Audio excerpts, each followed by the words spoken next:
He broke her. He did it methodically, citing duty and title, leaving her weeping in a rain-soaked garden exactly 1 year ago. He thought he had buried the memory. He thought his heart was as dead as his conscience. But then the heavy oak doors to the Wyndham ballroom opened.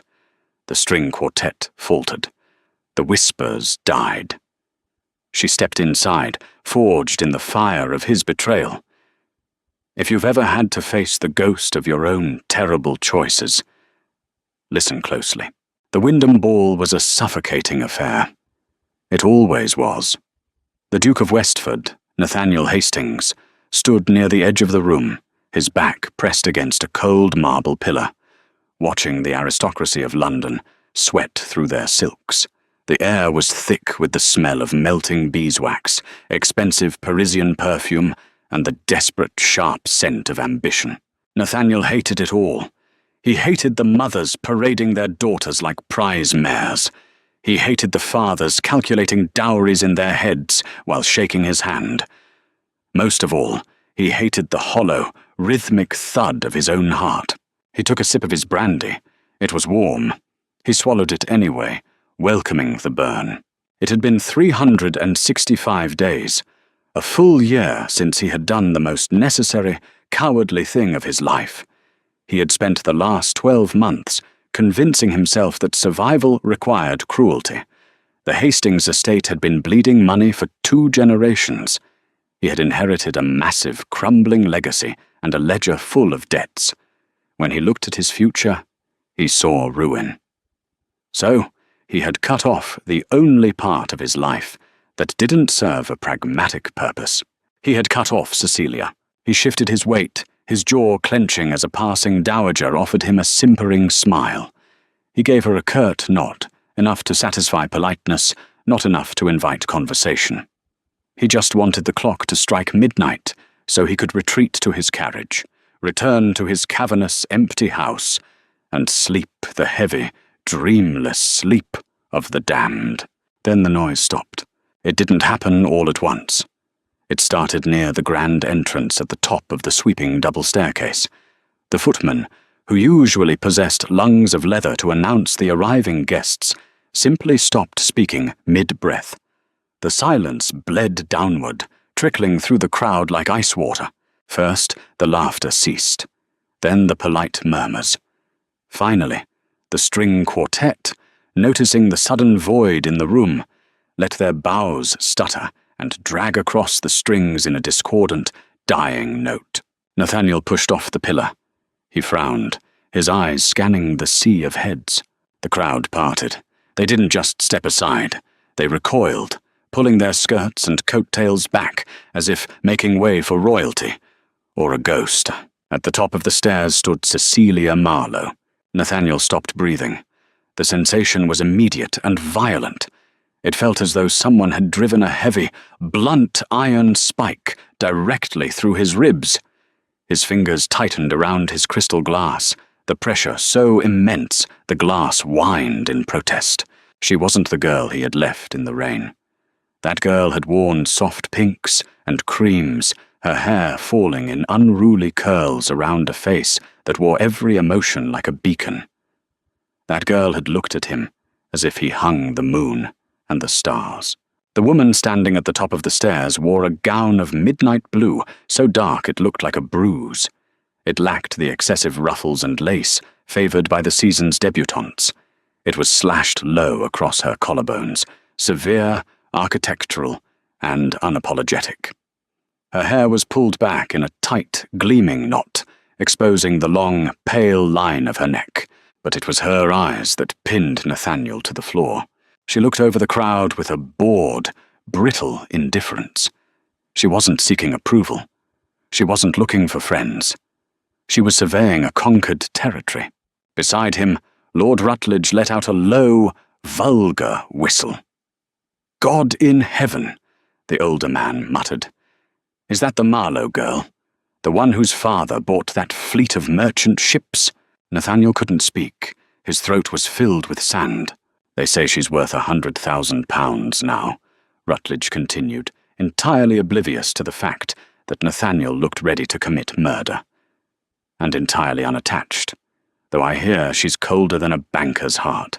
Cecilia began to descend the stairs. She didn't look down at her feet. She didn't hold on to the banister. She moved with a liquid, predatory grace, her silk skirts making a dry, whispering sound against the marble steps that seemed to echo in the absolute silence of the ballroom. As she reached the floor, the crowd surged inward, eager to swallow her up, to claim her time, to orbit the newest, brightest, richest star in London. But for a fraction of a second, before the sea of bodies obscured her, Cecilia's gaze flicked across the room. It cut through the dim, candle-lit haze. It bypassed the eager young lords, the calculating matrons, and the whispering gossips. Her eyes found Nathaniel's. There was no shock, no pain, no lingering affection. She looked at him, the way one might look at a mildly uninteresting piece of furniture before looking away. The glass in Nathaniel's hand shattered. Brandy and blood dripped onto the polished floor. He didn't feel the cut. He felt nothing but the devastating, hollow realization that he had not just broken her heart. He had killed the only woman who had ever loved him, and a stranger was wearing her skin. A footman was there in an instant, offering a white linen cloth. Nathaniel took it without looking, wrapping it tight around his bleeding palm. The sting of the alcohol in the cut was a distant, dull ache compared to the roaring in his ears. "Nasty business, Glass," Lord Rutledge offered, finally noticing. "Yes," Nathaniel rasped. His voice sounded like it belonged to someone else. "Excuse me." He turned and walked away. He needed air. He needed space. But the Wyndham Ballroom was designed for entrapment. He wove through the throng of people, his height giving him a clear view of the room, a view he desperately did not want. Everywhere he looked, he saw the ripple effect of her presence. The room had resumed its noise, but the pitch was higher, more frantic. The orchestra had struck up a waltz, playing a little too fast. He found a shadowed alcove near the terrace doors and leaned against the velvet-draped wall, hiding his bleeding hand behind his back. From here, he could watch her. He couldn't stop himself. It was a morbid compulsion, like pressing on a fresh bruise to see how deep the pain went. She was surrounded. Lord Harrison, a notoriously arrogant viscount, was currently bowing over her gloved hand. Nathaniel watched Harrison's lips move, likely delivering some practiced, oily compliment. A year ago, Cecilia would have blushed. She would have stammered, looked down at her shoes, and desperately searched the room for Nathaniel to rescue her. Now she simply tilted her head. She offered Harrison a smile that was entirely localized to her lips. It was a sharp, practiced curve that held no warmth whatsoever. She withdrew her hand smoothly, said a single sentence that made Harrison's confident smirk falter, and turned her back on him. Nathaniel swallowed hard. The memory of their parting assaulted him. He tried to push it away, but her physical presence in the room dragged it to the surface, violent and vivid. It had been his study. The fire had been dying in the grate. She had come to him, soaking wet from a sudden downpour, laughing, carrying a book she thought he might like. She was always trying to bring light into his gloomy, cavernous life. He had stood behind his heavy mahogany desk, using it as a barricade. He had looked at her wet, smiling face, and he had driven the knife in. This must end, Cecilia. He remembered how her laugh had died, how the book had slipped from her fingers, hitting the Persian rug with a dull thud. "Nathaniel, I don't understand." He hadn't raised his voice. He had been clinically precise. He told her about his debts. He told her about his duty to the Westford title. He told her that affection was a luxury a duke on the edge of bankruptcy could not afford. He told her she was a distraction. He hadn't told her that he was terrified. He hadn't told her that his father had loved a woman so much it broke his mind when she died, leaving him a hollow shell who gambled away the family fortune to feel something. Nathaniel had grown up swearing he would never be beholden to a feeling that could destroy him. "You are breaking my heart because of a ledger?" she had asked, her voice trembling, tears mixing with the rain on her cheeks. "I am securing my future," he had replied, cold as stone. She had stared at him for a long, terrible minute. The desperate hope in her eyes had slowly died, replaced by a profound, agonizing grief. "You have no future, Nathaniel," she had whispered. "You are already dead." Then she had walked out into the rain. He hadn't gone after her. Now, standing in the shadows of the ballroom, Nathaniel watched her accept a dance from the Earl of Somerset. Somerset was young, handsome, and wildly wealthy. He was everything Nathaniel was supposed to be and wasn't. They took the floor. Nathaniel's eyes tracked every movement. Cecilia danced with flawless, mechanical precision. Her posture was perfect. She moved through the intricate steps of the quadrille without ever truly looking at her partner. She was a phantom. She occupied space. She moved. She spoke. But the core of her, the vibrant, pulsing, messy life that had drawn Nathaniel to her in the first place, was completely gone. He had done that. He had taken a girl who felt everything and turned her into a woman who felt nothing. The guilt was a physical weight, pressing down on his chest until his lungs burned.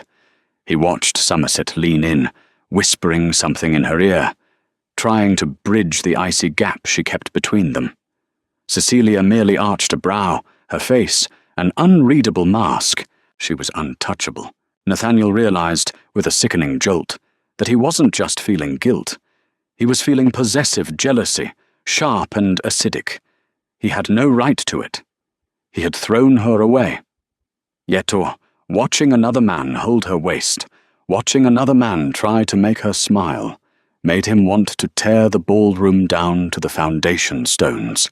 The music swelled, reaching its crescendo. The couples separated, bowed, and curtsied. Cecilia stepped away from Somerset. She declined his offer to escort her to the refreshment tables with a slight shake of her head. She turned and began to walk. She was heading toward the terrace doors, toward the alcove where Nathaniel stood hidden in the shadows. He froze. He could have stepped back. He could have slipped out the side door and vanished into the night, preserving the pathetic, miserable existence he had carved out for himself. But his feet wouldn't move. The gravitational pull of her was too strong. He let the blooded napkin drop from his hand to the floor. He stepped out of the shadows, placing himself directly in her path. She didn't startle. As she approached the shadows of the alcove, her pace didn't slow. She saw him stepping into the dim light, his broad shoulders blocking the way to the cool night air of the terrace. She stopped 3 feet away, close enough that the scent of her reached him. It wasn't the sweet lavender she used to wear. It was something sharper now. Bergamot, smoked wood, and something dark and unfamiliar. For a long moment, neither of them spoke. The cacophony of the ballroom raged behind them. The clinking of glasses, the shrieking laughter, the scraping of violins. But in the 3 feet of space between Nathaniel and Cecilia, there was a vacuum. Nathaniel looked at her face. Up close, the transformation was even more devastating. The softness of her youth had been burned away, leaving sharp, aristocratic angles. Her cheekbones were high and hollow, her lips painted a severe red. But it was her eyes that ruined him. They were the same striking grey, but the light behind them had been extinguished. They were like looking into a winter sky just before a storm. Cold, vast, empty. "Cecilia," he said. The word tasted like ash in his mouth. "Your Grace," she replied. Her voice didn't waver. It was smooth, modulated, and entirely devoid of inflection. It was the tone one might use to address a shopkeeper who had given the wrong change. The formality hit him like a physical blow. A year ago, she had called him Nathaniel. She had whispered it against his neck. She had laughed it across a crowded room. "You returned to London," he managed to say, cursing his own clumsiness. He sounded like a fool a stammering boy. I did, she said simply. She didn't offer an explanation. She didn't fill the silence. She stood perfectly still, her hands clasped lightly in front of her dark blue skirts. Nathaniel's jaw clenched. He was drowning, and she was watching him go under from the shore. You look... He swallowed, his throat working. He couldn't say beautiful. Beautiful was too small a word. You look different. Time passes, Your Grace. People adapt. Her gaze flicked down to his hand. The cut on his palm had stopped bleeding, but the edges were red and angry. She looked at it for exactly 2 seconds before bringing her eyes back to his face. She offered no sympathy. She didn't ask if he was well. I heard about your father's success, Nathaniel said, desperate to keep her standing there, desperate for any tether to her, even a conversational one. The shipping ventures. Congratulations. Thank you. He is very pleased. Money, she said, her voice dropping a fraction of an octave, taking on a razor-sharp edge, solves a great many inconveniences. As you well know, he flinched. He couldn't help it. The barb was delivered so smoothly, without a trace of malice or anger.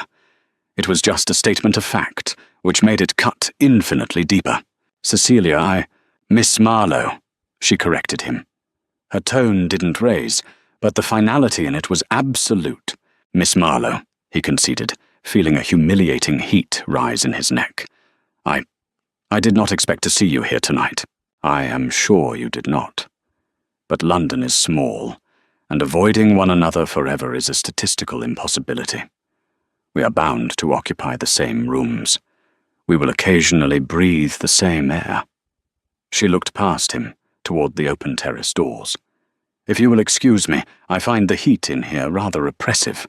She took a step forward, intending to walk around him. Panic, hot and entirely unfamiliar, flared in Nathaniel's chest. He couldn't let her walk away. Not like this. Not with this terrible, polite indifference. He would prefer her screaming. He would prefer her slapping him. Anger meant there was still fire. Apathy meant there was only ash. He shifted, blocking her path again. It was a boorish, ungentlemanly move. He didn't care. Please, he said, and he hated the raw, jagged edge of begging in his own voice. Just a moment. Cecilia stopped. She looked up at him. The physical proximity was agonizing. He was close enough to see the steady rise and fall of her chest, close enough to see the tiny, imperceptible pulse beating at the base of her throat. A moment for what exactly? She asked, her brow furrowed slightly, feigning mild confusion. Have we business to discuss, Duke? Does the Westford estate require a loan? He closed his eyes, taking the hit. No. Then what could we possibly have to say to one another? He opened his eyes. He looked down into the face of the woman he had destroyed. I want to know how you are. A slow, chilling smile touched the corners of her painted lips. It was the most terrifying thing he had ever seen. How I am, she repeated. You wish to know how I am? Yes, she tilted her head, studying him as if he were a specimen pinned to a board. I am exceedingly well, Your Grace. I sleep soundly. I eat well. I attend the theatre. I have more money than I could spend in 3 lifetimes, and I am entirely unburdened by the foolish, childish illusions I held a year ago. She leaned in, just an inch. The scent of bergamot and smoke surrounded him. You did me a great favor, she whispered, her voice a soft, dry rasp. You taught me that the heart is a liability. It is a useless, fragile organ that only gets in the way of survival. I had mine removed. It was a bloody process, but I assure you, the recovery was worth it. Nathaniel felt his breath hitch. His right hand, the cut one, twitched at his side, desperate to reach out, to grab her shoulders, to shake her, to hold her, to do something, anything to crack the porcelain mask she wore. You don't mean that, he said thickly. I assure you, I do. She stepped back, restoring the distance between them. The smile vanished, leaving her face as blank and beautiful as a marble statue.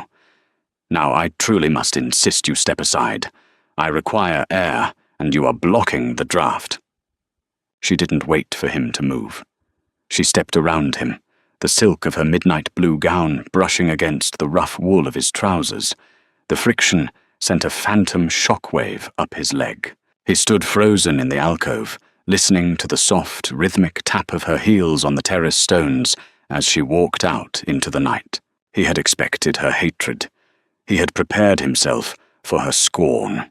He had spent a year bracing for the moment she would look at him with loathing. He hadn't prepared for her to look at him as if he were nothing at all. Nathaniel turned his head, looking out into the darkness where she had disappeared. The ballroom behind him felt suddenly, impossibly cold. He realized then the true extent of his arrogance. He had thought he had broken her heart to save himself, but watching her stand in the moonlight, a beautiful, hollowed-out monument to his own cowardice, Nathaniel knew the truth. He hadn't saved himself. He had damned them both, and the punishment was only just beginning. Westford House was a mausoleum. It had always been grand, boasting high-vaulted ceilings and walls lined with the severe, oil-painted faces of Nathaniel's ancestors. But in the week following the Wyndham Ball, the grandeur felt distinctly oppressive. The house absorbed light and sound, returning only a hollow, biting chill. Nathaniel sat in his study. The heavy velvet curtains were drawn back, allowing the anemic London sunlight to wash over the massive mahogany desk. This was the room where he had ended it. He still avoided looking at the faded patch on the Persian rug near the fireplace, the exact spot where Cecilia's book had struck the floor. His hand throbbed. The cut from the shattered brandy glass had scabbed over, a tight, angry line across his palm that pulled every time he flexed his fingers. He welcomed the sting. It was a tangible, grounding pain that distracted him from the yawning void in his chest. Across the desk sat Mr. Dawson, the estate manager.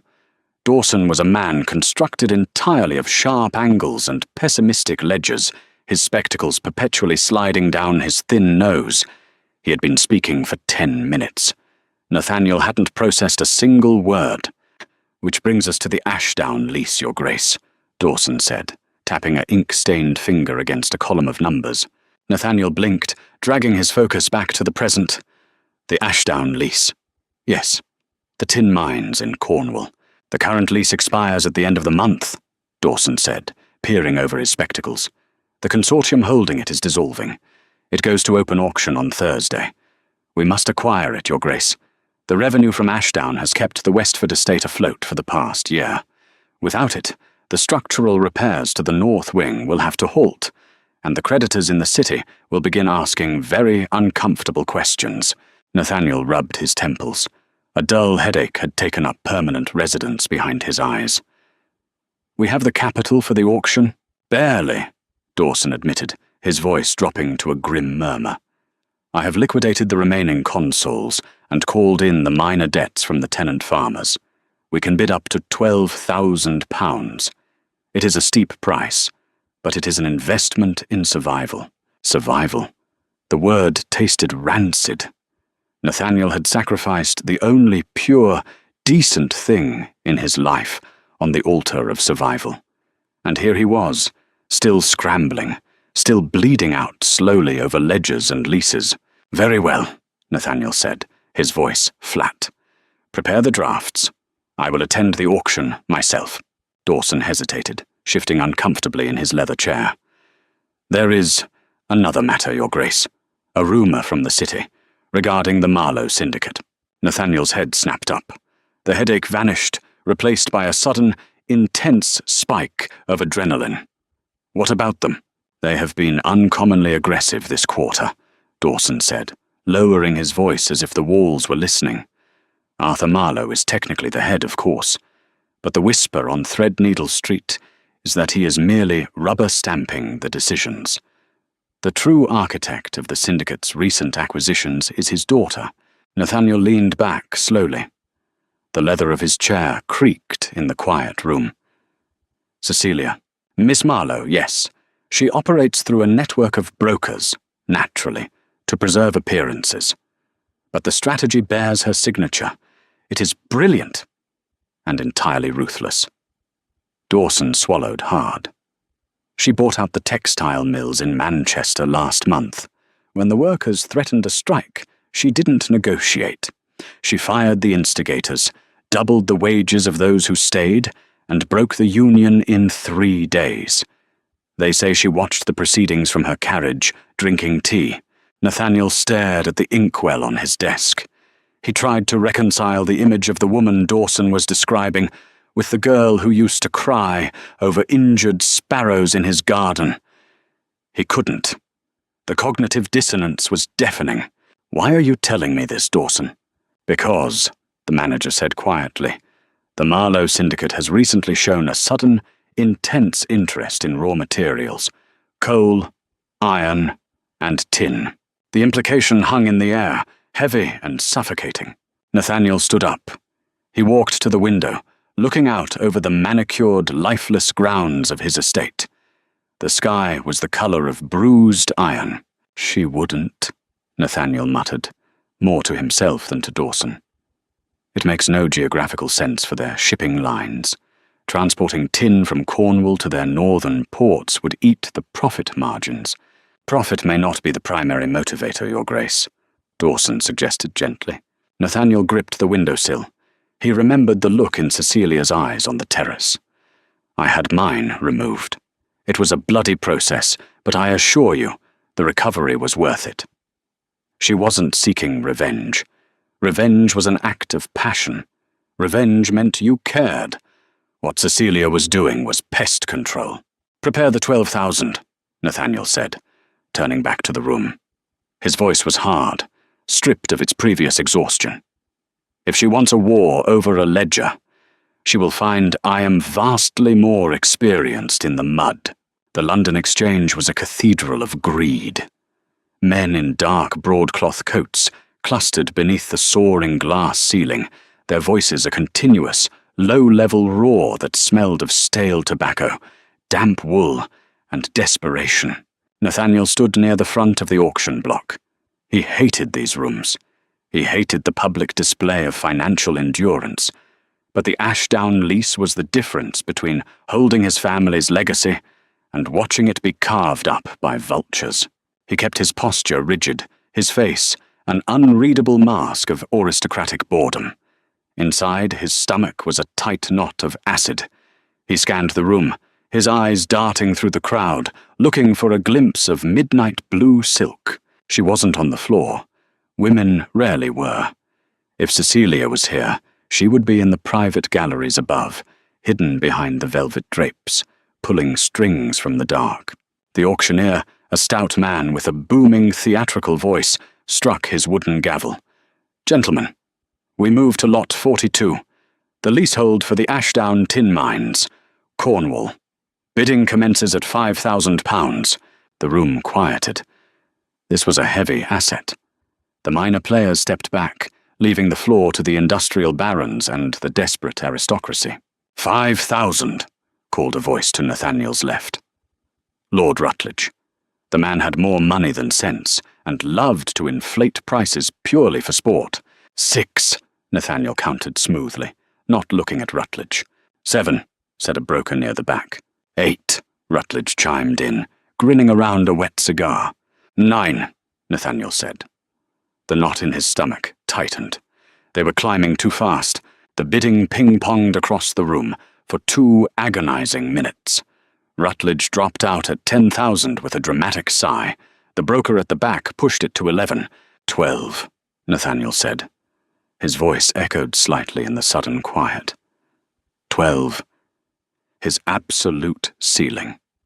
The last drop of blood in the Westford veins. The auctioneer looked around the room. The silence stretched. The broker at the back shook his head, folding his arms. £12,000, the auctioneer called out. Going once, going twice. Nathaniel let out a slow, silent breath. He unclenched his jaw. He had it. He had secured the estate for another 5 years. He could breathe.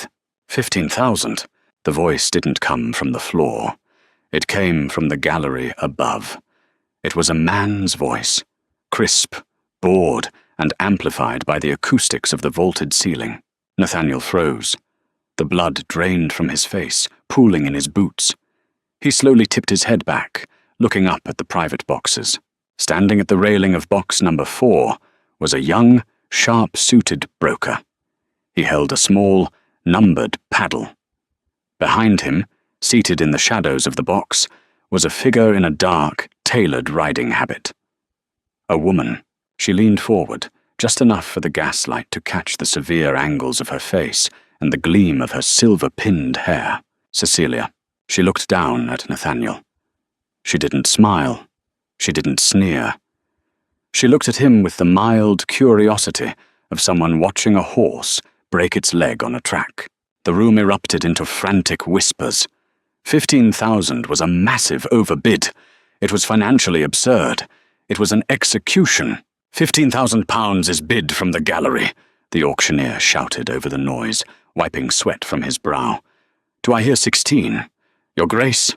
The auctioneer looked directly at Nathaniel. The entire room looked at Nathaniel. He stood, paralyzed.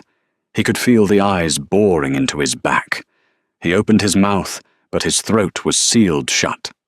He had nothing left. He was empty. To bid 16,000 would mean pledging the house itself. It would mean ruin. He looked up at the gallery.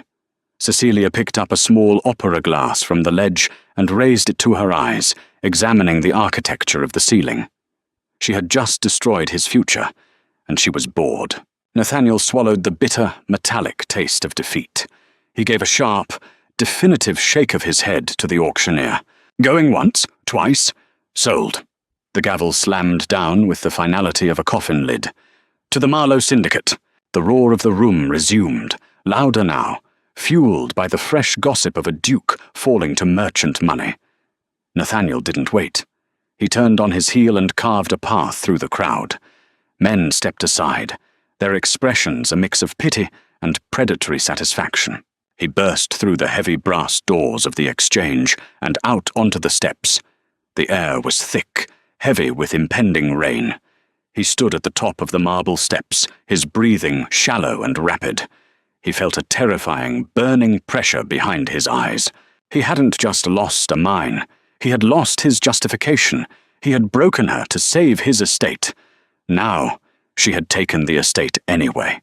His betrayal had been entirely, utterly pointless. He heard the click of heels on the marble. He turned. The side doors of the exchange, reserved for the occupants of the private galleries, had opened. Cecilia emerged, flanked by her broker and a towering footman holding a large black umbrella. She paused at the top of the stairs, pulling on a pair of soft grey leather gloves. She didn't look surprised to see him standing there, vibrating with contained rage.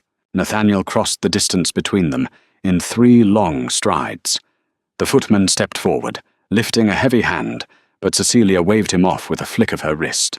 "Dismissed, Hughes," she said to the broker without looking at him. "Wait by the carriage." The men retreated down the steps, leaving Nathaniel and Cecilia alone on the landing under the heavy, bruised sky. 15,000, Nathaniel said, his voice a low, dangerous rasp. "It isn't worth 10. You'll never recoup the investment." Cecilia finished smoothing the leather of her left glove. "The syndicate operates on a longer timeline than the Westford estate, Your Grace. We can afford to take a temporary loss to secure a monopoly in the region." "Don't lie to me," he snapped, stepping closer. The scent of bergamot and smoke hit him again, twisting the knife in his gut. "This isn't about regional monopolies. This is about me." Cecilia finally looked up. Her grey eyes were flat and unblinking.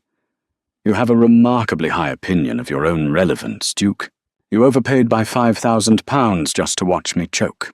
I overpaid to ensure a swift close to the bidding so I might make my luncheon appointment at 1 o'clock, she replied smoothly, pulling a silver pocket watch from her jacket, "which I am currently in danger of missing." "Cecilia, stop," he pleaded. the anger bleeding out of him, replaced by a desperate, crushing exhaustion. Just stop. You won. You have the money. You have the power. You humiliated me in front of half of London. If this is punishment, I accept it. But don't stand there and tell me it's just business. She studied him. For a fraction of a second, the perfect porcelain mask faltered. A muscle in her jaw feathered. Her eyes narrowed, shedding their bored indifference to reveal a sudden, terrifying flash of pure, cold rage. Punishment? She asked softly. Her voice was barely a whisper, yet it cut over the noise of the London street traffic below them. You think I spent £15,000 to punish you? Yes, she laughed. It was a dry, hollow sound that held absolutely zero humor. Nathaniel, to punish you, I would have to care what happens to you. I would have to lie awake at night, plotting your downfall. I would have to invest emotional energy into your ruin. She stepped toward him. He didn't retreat. She stopped mere inches away, looking up into his eyes. I bought the Ashdown lease because it secures a supply chain for my ships, she said, enunciating every word with clinical precision. When Mr. Hughes informed me you were the primary competitor, I didn't feel a surge of vindictive joy. I felt absolutely nothing. You were merely an obstacle in a ledger, and like all obstacles you were removed. It was nothing personal. The words were a physical blow, a brutal, breathless strike to his solar plexus. If she had screamed at him, slapped him, cursed his name to the heavens, he could have fought back. He could have apologized. He could have groveled. But this absolute, chilling insignificance. It was a fortress he had no weapons to breach. You are lying, he whispered, searching her eyes for any trace of the girl who had loved him. He found only ice. Believe whatever comforts you, Your Grace, she said, stepping back. The flash of anger was gone, replaced once again by the flawless, impenetrable facade. Now, I bid you good day. It is going to rain, and silk is terribly difficult to dry. The first drop hit the marble steps as she turned away. It was heavy and cold. Nathaniel watched her walk down the stairs toward her waiting carriage, a lacquered black monstrosity with the Marlowe crest gleaming in gold on the door. Her footman held the umbrella over her, shielding her from the sudden, aggressive downpour. The rain began to fall in sheets, bouncing off the cobblestones, turning the London streets into a grey, blurred watercolour. The noise of it drowned out the carriages and the shouts of the street vendors. Nathaniel stood at the top of the stairs, unprotected. The cold water soaked through his coat in seconds, plastering his hair to his forehead. He didn't feel it. He was transported back to his study 1 year ago. The sound of the rain was exactly the same. The drumming on the glass, the smell of wet earth. He had stood behind a desk and watched her walk out into a storm. He looked at her now, halfway down the stairs. She was moving away from him, protected, dry, and entirely unreachable. A primal, violent desperation seized him. He couldn't let it end like this. He couldn't let the ledger close. He ran down the stairs. His boots slipped on the wet marble, but he caught himself, practically vaulting down the final few steps. "Cecilia!" he shouted over the roar of the rain. She was just reaching the carriage. The footman had the door open. She paused, one foot on the iron step, and turned her head. Nathaniel closed the distance, stopping just outside the perimeter of the umbrella.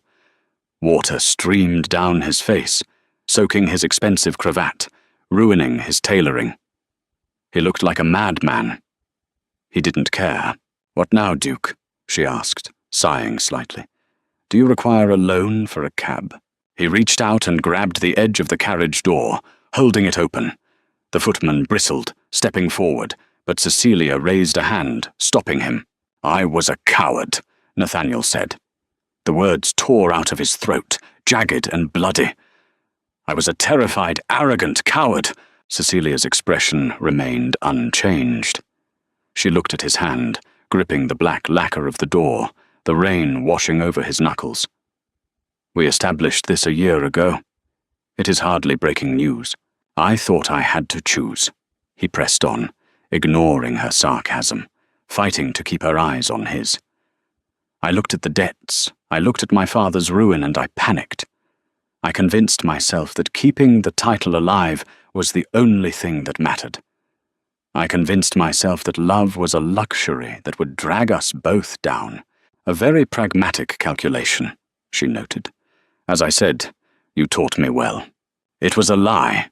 He stepped closer, moving under the edge of the umbrella. The proximity forced her to look up at him.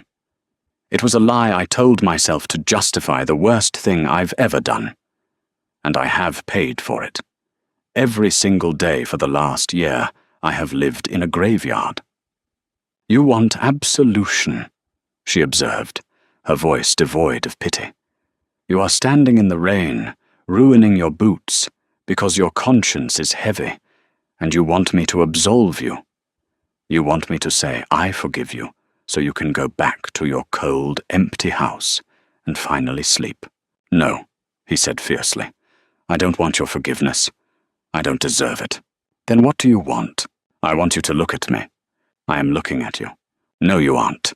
He reached out, his hand hovering inches from her face, desperate to touch her cheek, to wipe away the cold rain that was beginning to blow under the umbrella. He forced his hand down, gripping the carriage door tighter. You're looking at a ghost. You've buried me, Cecilia. But I am not dead. She stared at him. The rain hammered against the silk of the umbrella above them, a deafening drumbeat. For a long, excruciating moment, the silence between them was louder than the storm. Then, she leaned in. She closed the distance between them until he could feel the warmth of her breath against his cold, wet skin. You are right, she whispered, her voice a lethal, silken thread. You are not dead. But the girl you broke, the girl who would have starved in the streets with you, the girl who begged you to let her help you bear the weight. She tilted her head, her grey eyes locking onto his with an intensity that burned. She is dead, Nathaniel. She drowned in the rain a year ago. I am what climbed out of the water. She reached up.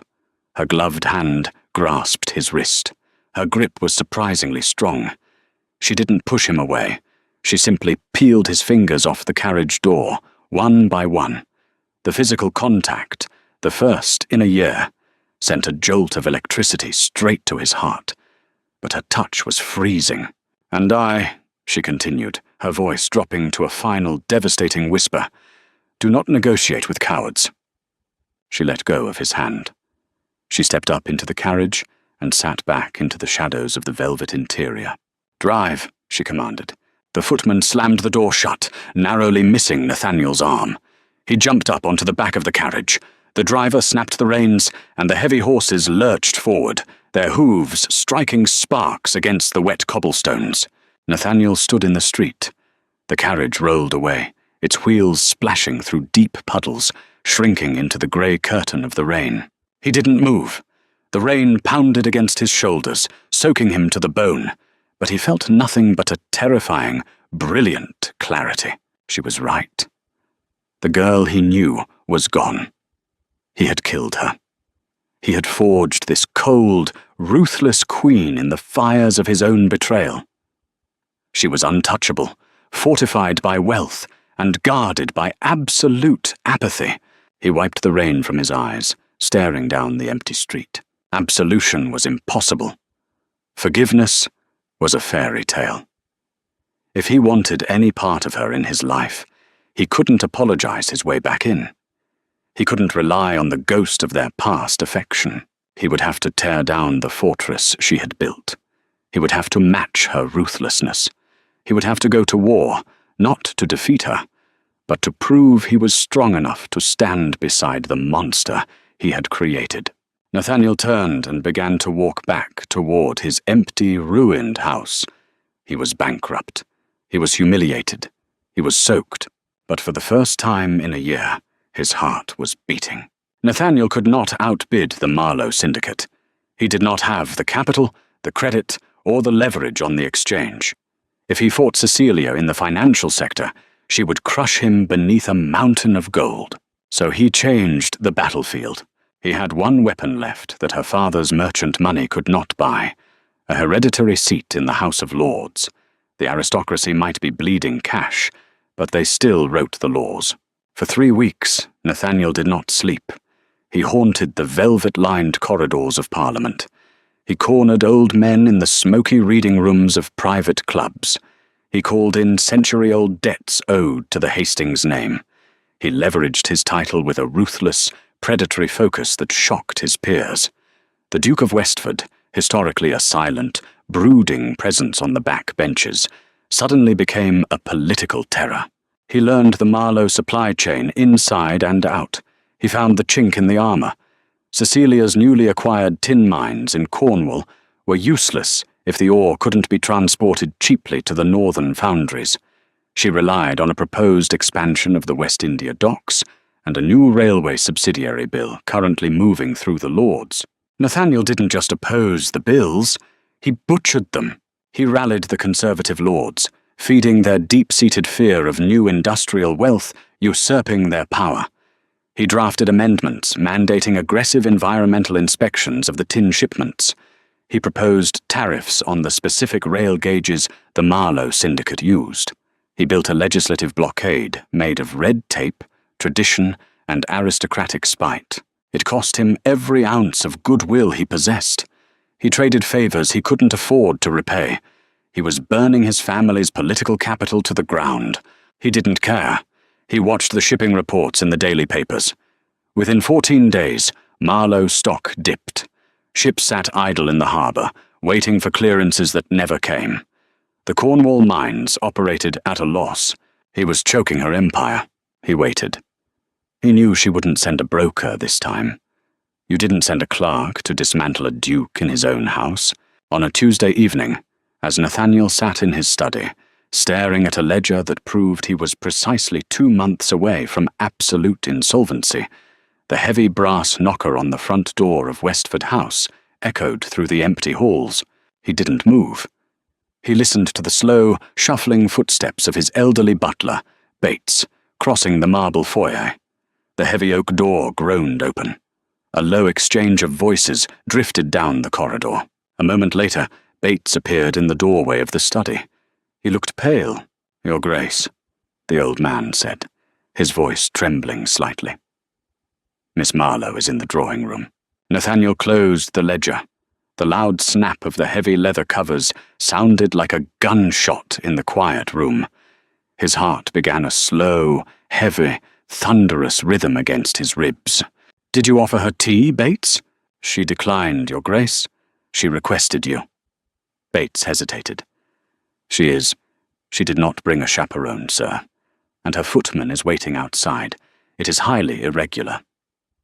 Everything about this is irregular, Nathaniel said, standing up. He didn't check his reflection in the mirror above the fireplace. He didn't adjust his cravat. He walked out of the study and down the long, dim corridor.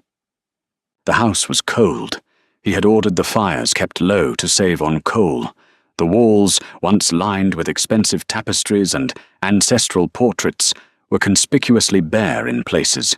The faded rectangles on the wallpaper marked where he had sold off his heritage to fund his legislative war. He reached the drawing-room doors and pushed them open. Cecilia stood by the window, her back to him. She was wearing a travelling coat of dark, heavy wool, entirely unsuited for a social call. The room was shrouded in twilight, the furniture draped in holland covers to protect them from dust, giving the space the appearance of a graveyard filled with rectangular ghosts.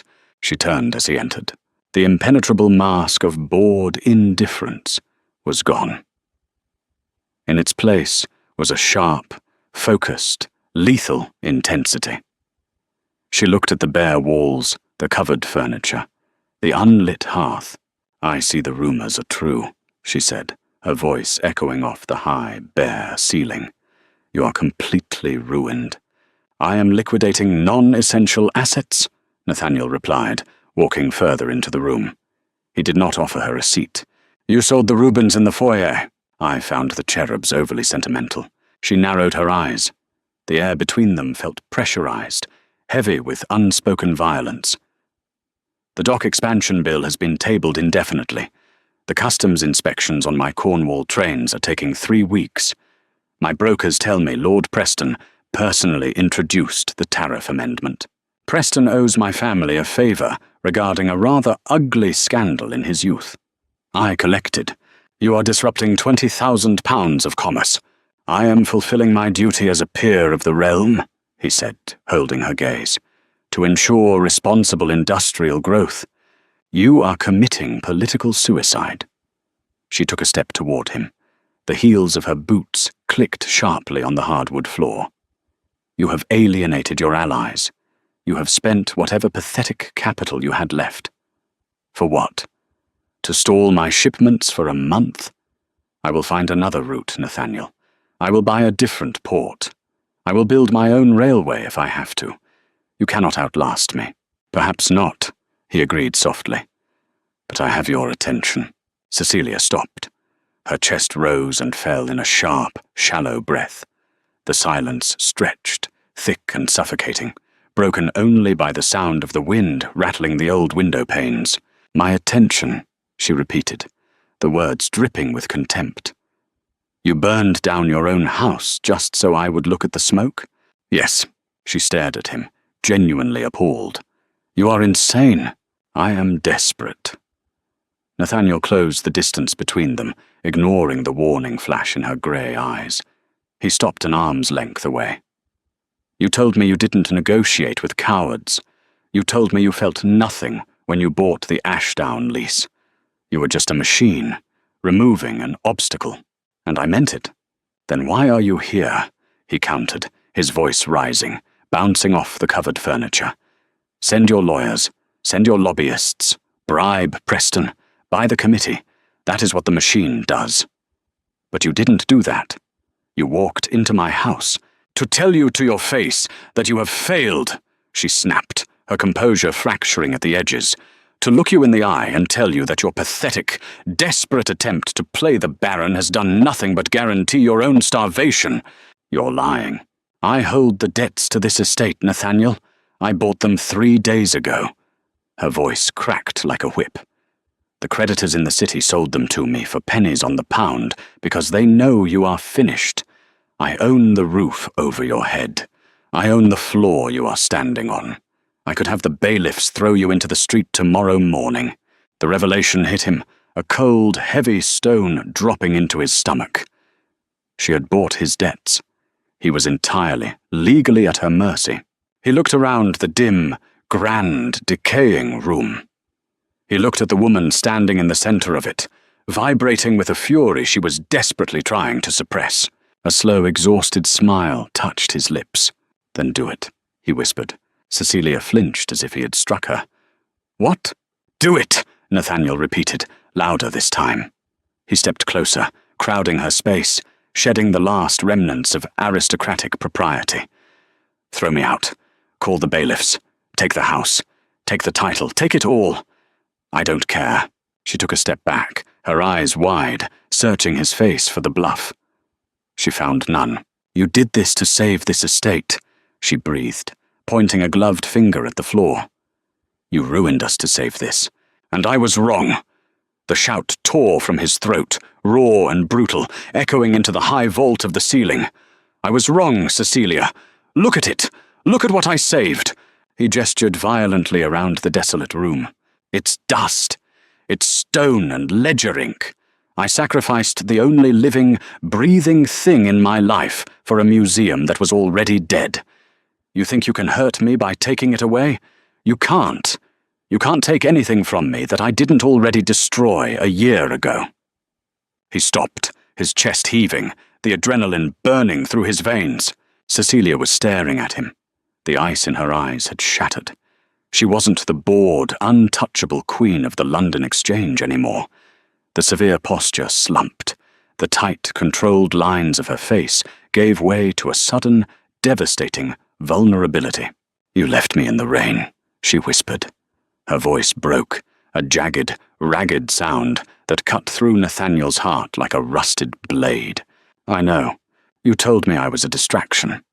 Her hands curled into fists at her sides. The dark wool of her coat trembled. "You looked at me like I was nothing." I was terrified. "I loved you," she screamed. She lunged forward. She hit him. Her fists slammed against his chest, hard and uncoordinated. He didn't step back. He didn't try to catch her wrists. He stood there, planted like a ruin, and let her strike him. "I loved you, and you threw me away like I was garbage," she sobbed, hitting his shoulders, his chest, anywhere she could reach. "You killed me. You killed the girl who loved you." Every blow was a relief. Every physical strike was a confirmation that she was alive, that beneath the marble and the money and the ice, the fire was still burning. She hit him again, a glancing blow to his collarbone, and then a ragged sob tore free from her throat. Her knees gave out. Nathaniel caught her. He wrapped his arms around her, pulling her tight against his chest as she collapsed against him. She fought him for a second, pushing against his shoulders, but the fight drained out of her instantly, replaced by a year's worth of suppressed, suffocating grief. She buried her face in the rough wool of his coat and wept. It wasn't a polite, aristocratic cry. It was an ugly, desperate, visceral mourning. She gripped his lapels as if she were drowning in a violent sea, and he was the only wreckage she could hold on to. Nathaniel closed his eyes, resting his chin on the top of her head. He buried his face in the scent of bergamot and smoke. His own vision blurred, hot tears slipping down his face and disappearing into her hair. He held her in the cold, empty drawing room of a bankrupt estate. The silence of the house pressed in around them, but for the first time in 365 days, the deafening, hollow roar in his own chest was quiet. The storm outside finally broke, the wind dying down to a low, mournful howl against the stone facade of Westford House. Cecilia's crying had slowed to exhausted, shuddering breaths. She didn't pull away. She remained pressed against him, her face hidden in his coat. Nathaniel hadn't loosened his grip. He was terrified that if he let go, the illusion would shatter, the ice would return, and she would walk out the door. Slowly she lifted her head. Her grey eyes were bloodshot, the severe, perfect paint on her lips smudged and ruined. She looked entirely human. She looked beautiful. She placed her hands flat against his chest and pushed gently. He released her, letting his arms drop to his sides, his hands feeling instantly, agonizingly empty. Cecilia took a step back, wrapping her arms around her own waist, shivering in the chill of the unlit room. She looked at the floor between them. "I bought the debts out of spite," she admitted, her voice raspy and thick. "I wanted to hold the deed to this house and burn it in front of you." "I will provide the matches," Nathaniel said quietly. She looked up at him, a flicker of sad, tired disbelief in her eyes. "You don't mean that. This is your legacy. It's 500 years of history." "My history is a ledger of mistakes," he replied, taking a slow step toward her. He didn't want to crowd her, but the distance felt intolerable. "My father died trying to outrun it. I died trying to preserve it. I don't want it anymore, Cecilia. You hold the paper. Take the house. Take the mines. I yield." She searched his face. "If I take it all, what do you have left?" "Nothing," he said simply. "Absolutely nothing." He paused, swallowing the heavy knot in his throat. "Except the truth, which is that I made a calculation based on fear, and I lost the only thing of value I ever possessed." He held her gaze, stripping away the last of his pride, laying himself entirely bare. "I am not asking for the girl in the rain back. I know I killed her, and I know you don't need me. You have built an empire that makes this estate look like a dollhouse. You are terrifying, and you are brilliant, and you are ruthless." A faint, trembling breath hitched in her chest. "I don't have a title to offer you that means anything anymore," Nathaniel continued, his voice dropping to a harsh whisper. I don't have wealth. I don't have honor. But if the woman who climbed out of that water will have me, I will spend the rest of my life trying to be a man worthy of the monster you had to become to survive me. Cecilia stared at him. The shadows of the room seemed to lengthen, holding their breath. She didn't offer him a soft smile. She didn't throw her arms around his neck and declare the past forgotten.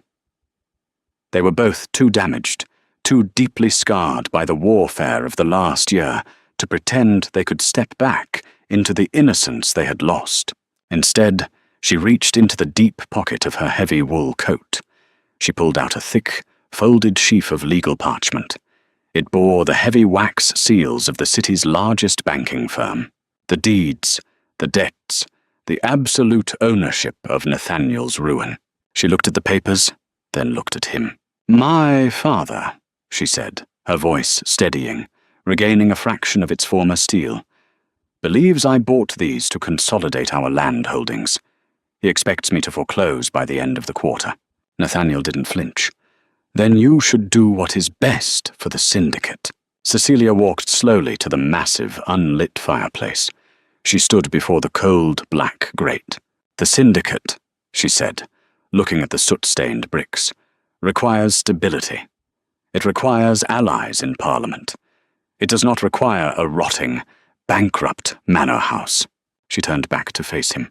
She held up the heavy parchment. With a slow, deliberate motion, she gripped the top edge of the documents with both hands and tore them in half. The thick paper ripped with a loud, violent sound that echoed off the bare walls. She placed the halves together and tore them again. Nathaniel watched, paralyzed, as she dropped the shredded remains of his ruin into the cold ashes of the fireplace. I don't want your house, Nathaniel, she said, wiping the dust from her dark leather gloves. I have my own. She walked back to him. She didn't stop an arm's length away. She stepped into his space, close enough that he could feel the heat radiating from her skin. She reached up, resting a single hand against the side of his jaw. Her thumb brushed over the rough stubble on his cheek. It wasn't a gesture of surrender. It was a gesture of ownership. Lift the blockade in the Lords tomorrow morning, she commanded, her grey eyes locking onto his, clear, sharp, and intensely alive. Or I will bury you in the press by Friday. Nathaniel felt a sudden, fierce, tearing sensation in his chest. It felt like a heartbeat, a real, heavy, violent heartbeat. He raised his hand, covering hers where it rested against his face. He pressed his palm against her knuckles. You can try, he murmured, a genuine, cynical, broken smile finally touching his lips. Cecilia didn't smile back, but the corners of her eyes softened, acknowledging the challenge, acknowledging the truth of what they were. They were bruised, they were bitter, and they were entirely, irrevocably bound to one another. Come to my office on Threadneedle Street tomorrow at noon, she said softly. We have the future of a tin mine to discuss. I will be there. She didn't kiss him. She didn't say she loved him. She didn't need to. They had burned the fairy tale to the ground, and what was left in the ashes was something far stronger, forged in iron and ledger ink. She lowered her hand, stepped around him, and walked out of the drawing room. Nathaniel stood alone in the dark. He listened to the heavy oak door close, shutting out the storm. For the first time in a year, the Duke of Westford looked around his empty, ruined house and felt absolutely wealthy. If the tension, the betrayal, and the ruthless path to redemption in this story kept you reading until the very last word, you know what to do. Hit that like button to show your support. Share this video with anyone who loves a dark, slow-burn historical romance, and make sure to subscribe to the channel. Ring the notification bell so you never miss out on our deep, dramatic storytelling. Let me know in the comments. Do you think Nathaniel truly earned his redemption? Or did Cecilia let him off too easily? Sound off below, and I'll see you in the next story.